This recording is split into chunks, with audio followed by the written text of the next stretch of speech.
రాత్రి IPL match చూసిన వాళ్ళకి ఎవరికి కూడా అది ఢిల్లీకి బెంగళూరుకి మధ్యలో జరిగిన మ్యాచ్ లా అనిపించదు.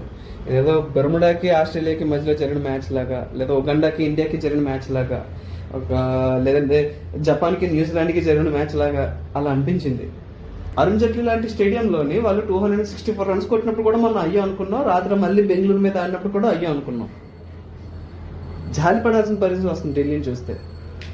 3 overs 3 wickets 5 runs Bhuvneshwar, 3.3 overs 12 runs and 4 wickets Hazlewood, player of the match కూడా.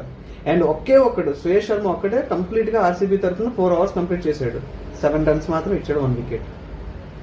ఆంధ్ర తెలంగాణలో అయితే అలా ఉంటుందో నాకు తెలియదు, కానీ ఎప్పుడైనా సరే ఒక టీము 20కి లేదంటే 18కి ఒక 3 wickets 4 wickets పడిపోతే బెంగళూరులో ఉండేటప్పుడు తెలుస్తుంది వాళ్ళ ఆరాటం, వాళ్ళ ఉత్సాహం ఎలా ఉంటుందంటే 49 రికార్డ్ ఈరోజు ఖచ్చితంగా బదులైపోతుంది అంతే.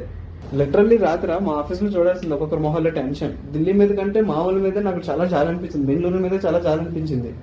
8కే 6 wickets పడిన తర్వాత 43 runs కి ఇంకా 7 wickets. సో ఆ 49 runs రికార్డు ఎక్కడ బదలవకుండా ఇంకా సేవ్ అయిపోద్ది, ఇంకా వాళ్ళ పేరు మీద మిగిలిపోద్ది అని ఒక్కొక్కరు tension. But Delhi somehow manage to cross 49. ఢిల్లీకి నాకు తెలిసి రాత్రి మ్యాచ్ లో అదే పెద్ద అచీవ్మెంట్. ఐపీఎల్ 2026 లో హైయెస్ట్ రన్స్ కొట్టి ఇచ్చేసిన టీమో వాళ్ళదే, లోయెస్ట్ రన్స్ కొట్టి ఇచ్చేసిన టీం కూడా వాళ్ళదే. ఇలా అయితే ఢిల్లీకి కప్ మీద ఆశలు అక్కర్లేదు, ఆర్సీబీకి మళ్ళీ ఇంకో ఫైనల్ మీద డౌట్ అక్కర్లేదు. అండ్ ఇప్పుడున్న పొజిషన్స్ చూస్తుంటే మళ్ళీ ఇంకోసారి ఆర్సీబీ పంజాబ్ మళ్ళీ ఫైనల్లో చూసే అవకాశం ఉంటుందేమో అనిపిస్తుంది నాకైతే. అండ్ రాత్రి మ్యాచ్ గురించి అలాగే పాయింట్స్ టేబుల్ గురించి మీ ప్రిడిక్షన్ ఏదైనా ఉంటే కామెంట్ సెక్షన్ లో చెప్పండి. ఈ వీడియోని లైక్ చేయండి, నా ఛానల్ సబ్స్క్రైబ్ చేయండి. Signing off.